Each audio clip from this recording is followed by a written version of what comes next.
This show is brought to you by John Hughes and ORE Off-Road Equipment. Welcome to DriveWA. Today, we're going to learn more about the outback from Shark Bay Indigenous Guide Capes before visiting World Banana Headquarters and the sort of country you'll only find in Outback WA. Take me down, I'm frightened.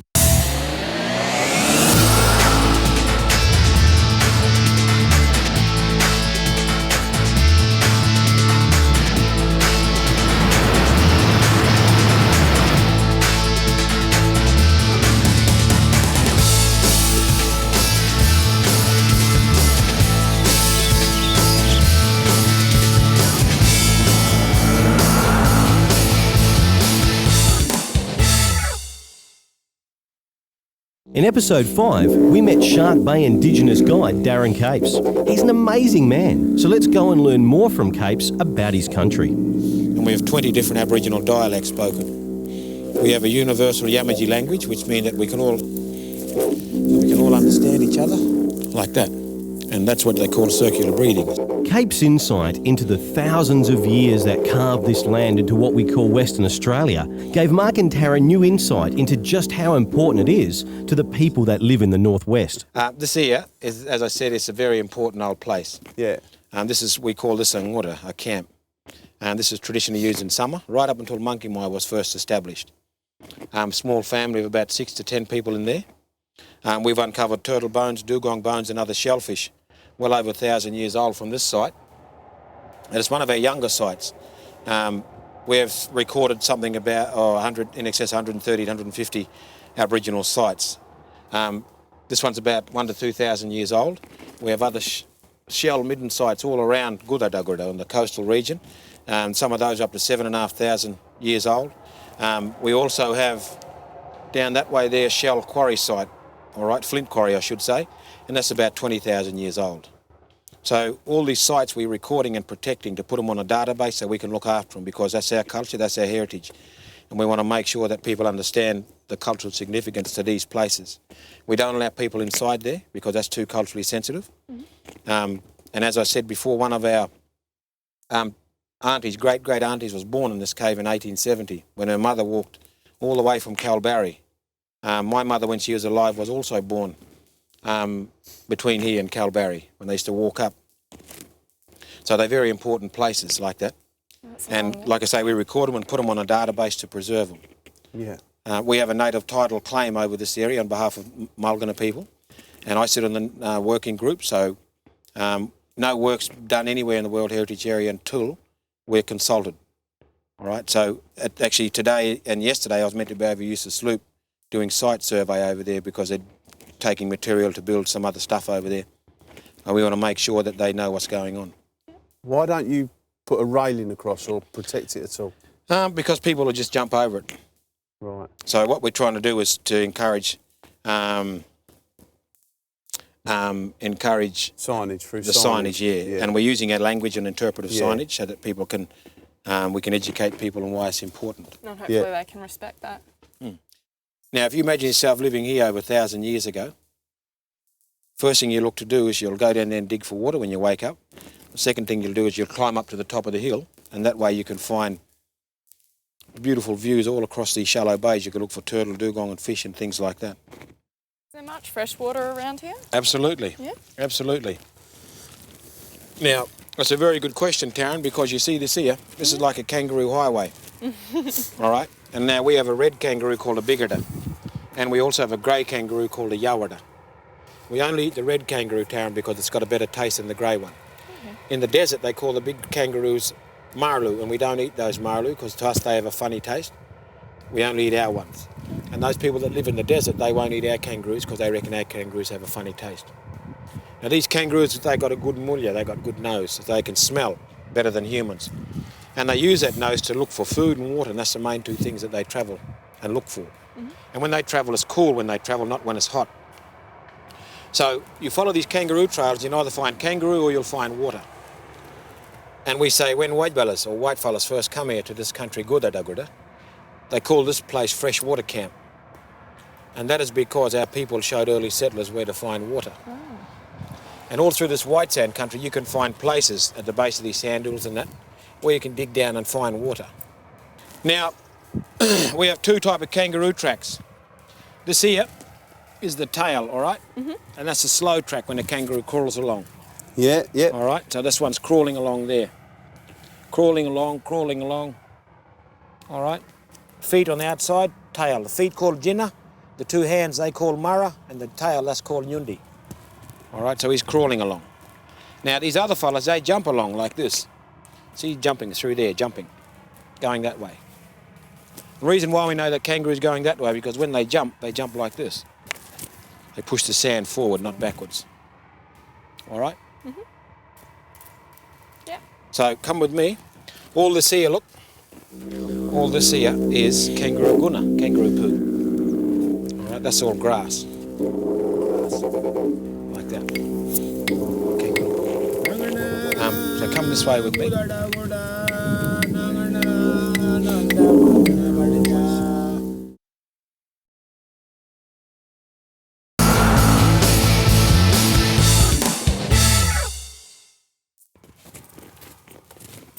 What's the plant with the pods? This one here? This one here with the pods? Good Yeah. question. This old tree is called a ngaya tree, and he lives in red sand, white sand, one of the few. And all of our trees, we call them yalgari. And they like our old friends because they give us food, medicine, water, oxygen, obviously, shelter. This fella is one of the few that grows in red sand, white sand, and he'll give us this fruit. And inside there you can find a sweet green pea, and you can eat that. Now, you can't just pick that off the tree and try and eat it, open it, because there's poison sap coming off that seed pod. And if you get that sap on your lip or anywhere, it'll burn your mouth, can even blind you. Wow.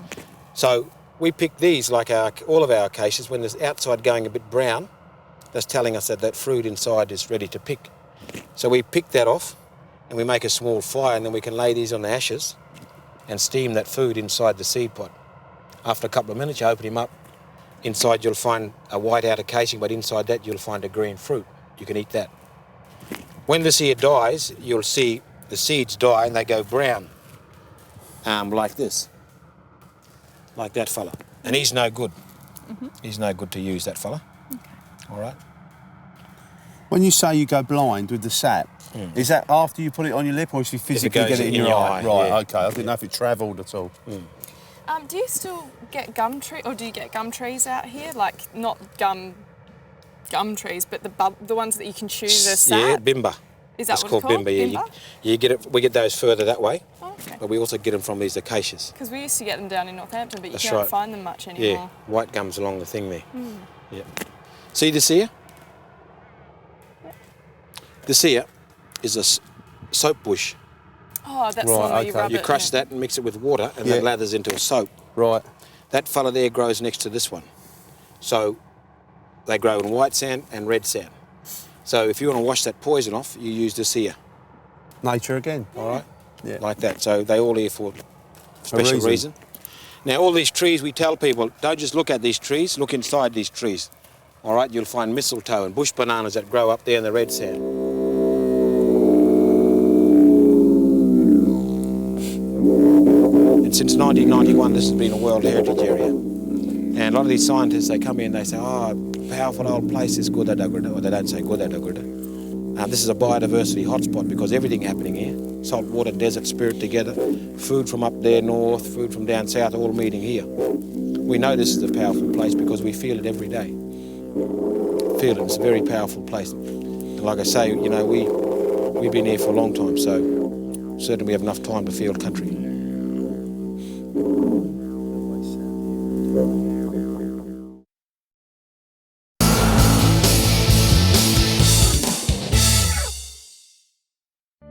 This country is flat and dry, and only by understanding the life force of the country were Australian Aboriginals able to live across areas we wouldn't even contemplate.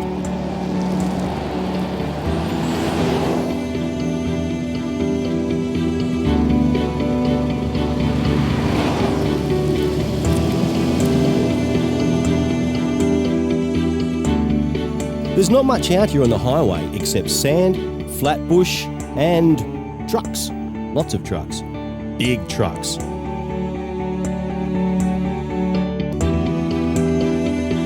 Like the tanker, Mark and Taryn were heading further north again, to Carnarvon.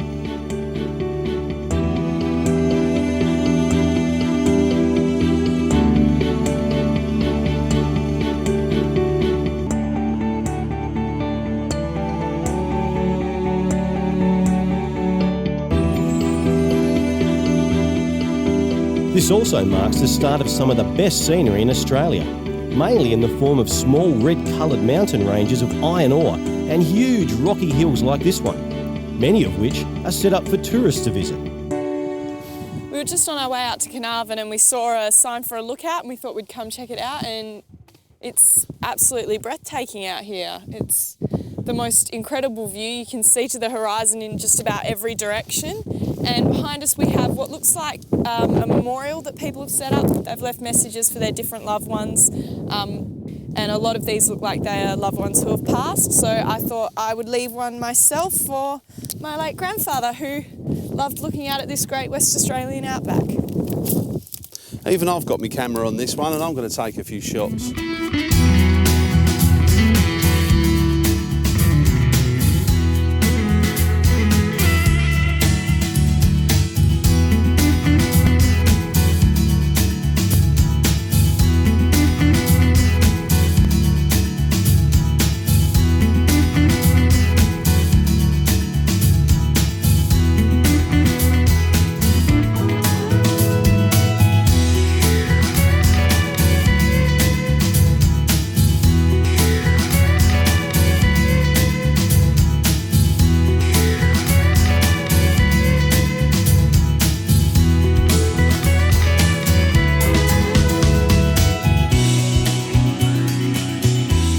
Carnarvon is a town that even few West Australians ever get to see.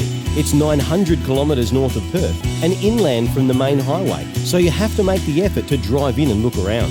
The hotels are good, and there's some surprising tours you can take that you won't find anywhere else. Shut the door. I was going to get in.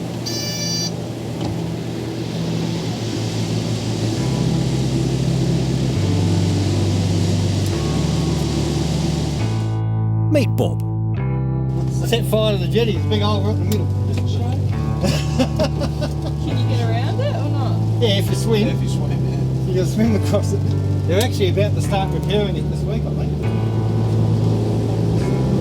Right, do you know where we're going, Bob? Yes. Good. Well, I ain't got a clue.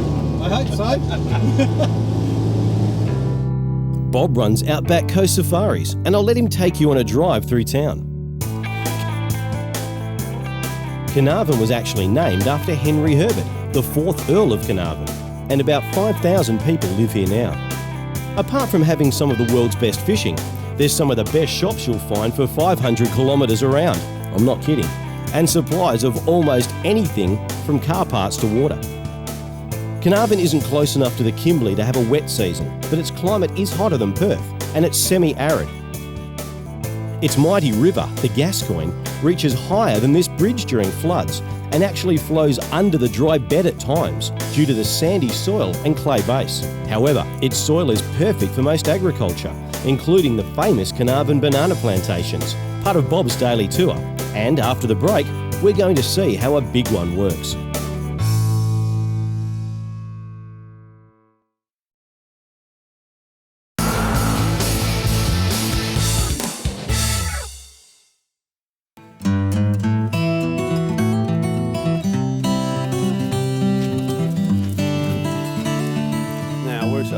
Here we go. This lady looks official. Hello, my name's Mark. Hi Mark, how are you going, Joe? Good, thanks. Taryn. Hi Taryn, how are you? Good, thanks. Now we've heard you run a tour. Certainly do, a plantation tour. So good Right. afternoon and welcome to the Bumback Family Plantation. I'll give you a little history on how the plantations came to be here in Carnarvon. Yeah. It was in the late 1800s that people started growing veggies, mainly for the townspeople and the pastoralists that surrounded the area. and so they started growing fruit and veggies in Carnarvon, but it wasn't until the 1930s that the industry really started to take off, and it took off with 1 box of bananas. Oh, God. So there was a guy, Mr. Buzolik, who actually planted the first banana trees, and when he produced a bunch of bananas that was good enough, he actually sent it down to the Perth marketplace. Now, it took 12 days to get down there by truck. Wow. Because there actually wasn't a road from Carnarvon to Geraldton, it was just a dirt track. From Geraldton to Perth it was a little bit better dirt road, so it took 12 days to get down there. Right. So the bananas would have been well and truly Yeah. bruised by the time Yeah, they got but- there, but they looked good when they left. So that first box of bananas down at the marketplace meant that Carnarvon could produce both fruit and vegetables. Carnarvon is really well known for their bananas. The Carnarvon banana has always been extremely popular. It is a much smaller and sweeter banana than the Queensland banana, and that's simply because of the length of time it actually takes to produce them. So I'll run through that cycle. Bananas begin their life as a little baby sucker, and it takes 15 months to grow into a fully mature tree with a flowering bunch on it. And if you look at that purple part there, that's actually the banana flower.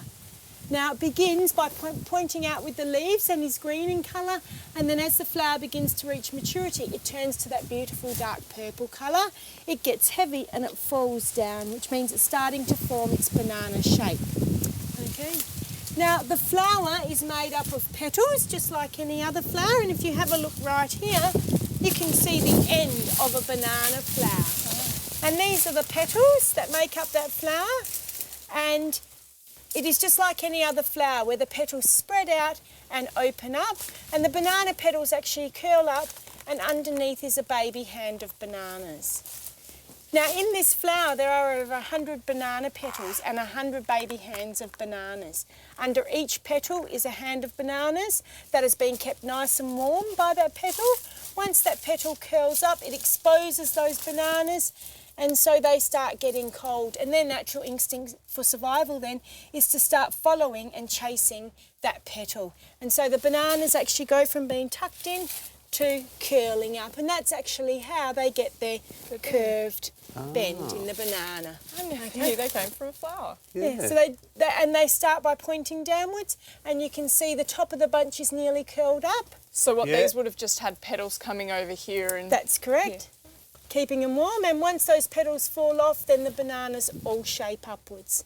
It takes about a month for all of those banana fingers to turn upwards towards the sunlight and the sun warmth.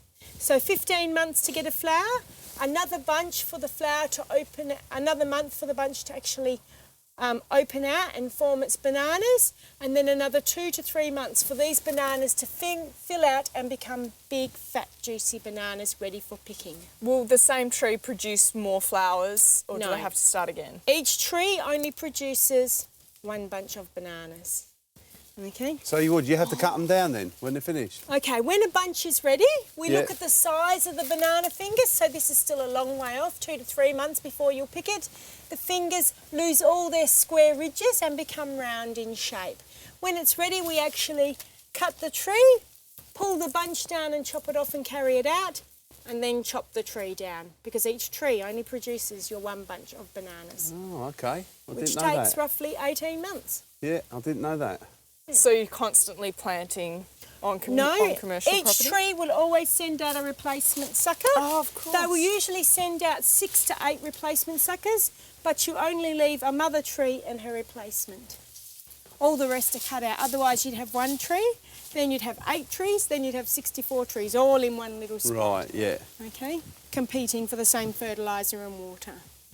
So they're very unusual flower. The flowers are also used to make salads. If you can prepare them for properly, it's a very delicious salad.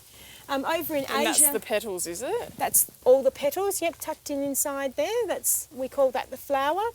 The Asians actually use the whole tree, so you'll quite often hear bananas referred to as a herb, because they use all the tree for making papers and for cooking, and inside here is a lot of fibre that you can use for stitching with and things like that.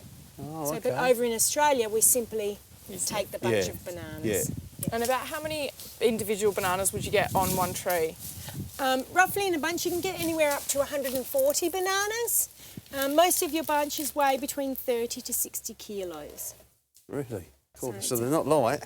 No, they're definitely not light. God, dear. So you get very good at cutting them and carrying them. Yeah. And do you So you can see long do you stagger the growth so that they grow they're ripe all year round, or is it sort of seasonal? They stagger themselves. Each tree, once it starts producing and suckering, they all get out of sync with each other. So you can see this is a newly formed bunch, whereas there's a bunch far more advanced just hanging straight through. Oh, there. yeah. Okay, and out on the end of the row you actually see much bigger, fatter bananas.